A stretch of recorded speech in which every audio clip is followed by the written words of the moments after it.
Hello ladies and gentlemen, welcome back. I'm Brendan Lee. In this video I want to talk to you about staying relaxed in high intensity situations.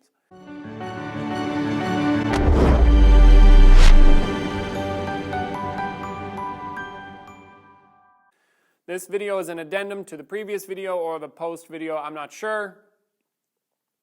But the previous one I talk a lot about being calm under high intensity situations, and then also this aspect of being relaxed in high intensity situations. So to answer the relaxed aspect, short, simple, sweet, do it. If you notice you get tense, don't. You're in a high intensity situation, you're tense, you're freaking out, don't do that. Relax. You see, relax to me is like the body, and then calm is like relaxed, but for the mind.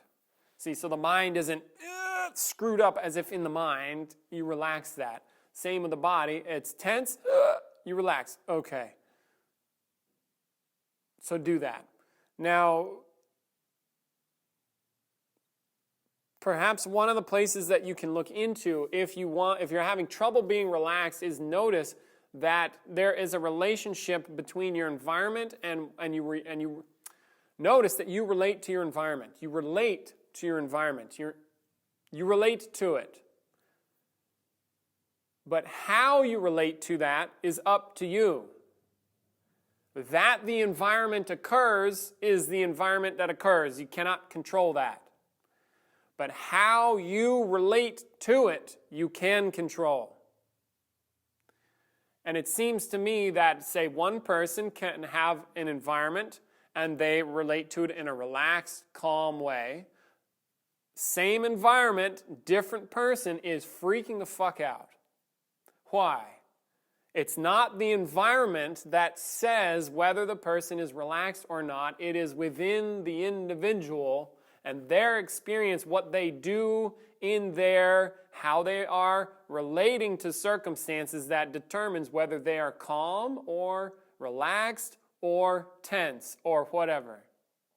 So if that's the case, then the person, in order to master that domain, must look into themselves and how they are relating to things and what they're doing in there that causes a specific relationship to exist, and then to change it or alter it or create a new relationship that then gives them the result that they're looking for, which might be relaxed or calm or whatever. See?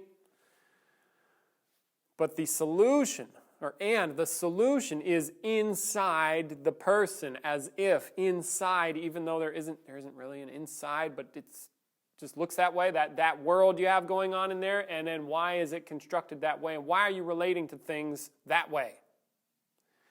And it does seem that there is an aspect where the person, if say somebody is relating to a high stress situation and they're not relaxed, they're super tense, what do they have going on that says that they need to be tense?